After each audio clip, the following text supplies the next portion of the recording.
Bonjour, voici la méthode pour installer, télécharger le logiciel Pickaxe Programming Editor et l'installer donc à la maison.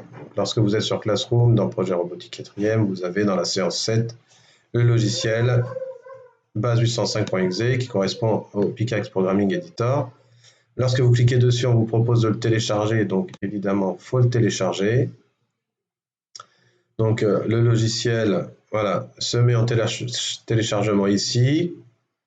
Donc il fait 18,8 mégas, donc c'est pas énorme. Donc avec une bonne connexion internet, normalement ça ne devrait pas durer longtemps. Voilà, on a bientôt terminé le téléchargement. Lorsque le logiciel est téléchargé, donc j'affiche dans le dossier et je viens cliquer dessus pour l'installer. Donc le logiciel va s'installer. Alors évidemment, il est déjà installé sur mon ordinateur. Je clique sur suivant et installe. Voilà, le logiciel est installé, ça prend quelques secondes. Donc évidemment, maintenant, il faut l'ouvrir. Donc si vous avez Windows 10, il suffit de taper Pickaxe à ce niveau-là. Si vous avez un autre Windows, vous allez dans le menu démarrer, vous allez le retrouver, évidemment, installé à ce niveau-là. Donc Pickaxe Programming Editor. Donc voilà, le logiciel s'ouvre. Il va y avoir une petite fenêtre qui va s'ouvrir pour vous demander de choisir quel microprocesseur vous utilisez. Donc je rappelle qu'au collège, nous utilisons le PIC 18F25K22. Donc il faudra bien se mettre sur 40X2, qui correspond à ce processeur. Dans les langues, choisir le français. Le port série, on n'en a pas besoin pour l'instant parce que le boîtier, vous ne l'avez pas à la maison. Je clique sur Appliquer.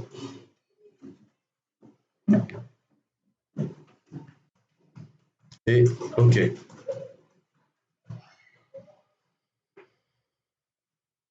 Voilà, donc cette fenêtre, on la ferme parce qu'on ne travaille pas en mode basique, mais on va travailler sous forme d'organigramme, donc flowchart, et je clique sur OK.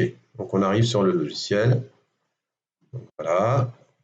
Alors pour utiliser le logiciel, je vous fais une petite présentation rapide, hein. On l'a vu en classe. Alors en classe, évidemment, on a ouvert des fichiers. Donc là, vous n'allez pas ouvrir de fichiers, mais vous allez créer votre premier organigramme en fonction de l'énoncé qu'on vous a donné. Alors si je prends la fiche numéro 1, donc je prends l'exemple, début, donc il avance le robot pendant 5 secondes et ensuite il s'arrête. Donc je fais un petit exemple. Donc je vais dans les mouvements.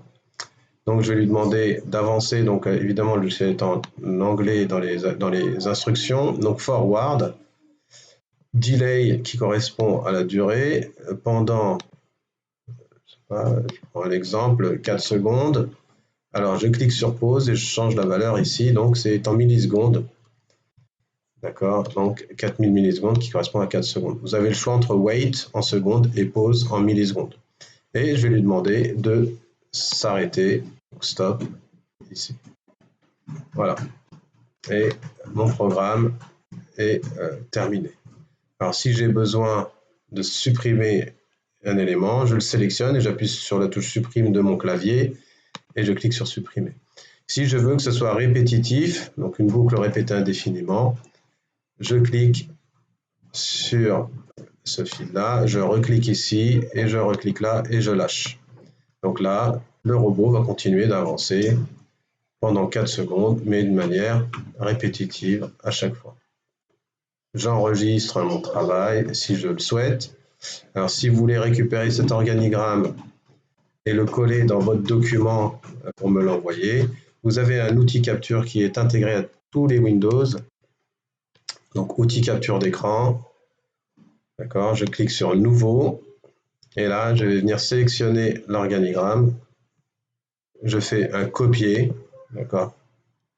Je vais dans mon document Google Doc, d'accord, et je vais venir édition, coller. Et je vais pouvoir coller mon organigramme dans le document que vous avez à me rendre. Donc voilà pour l'explication de l'installation et d'utilisation du logiciel. Bon courage à tous.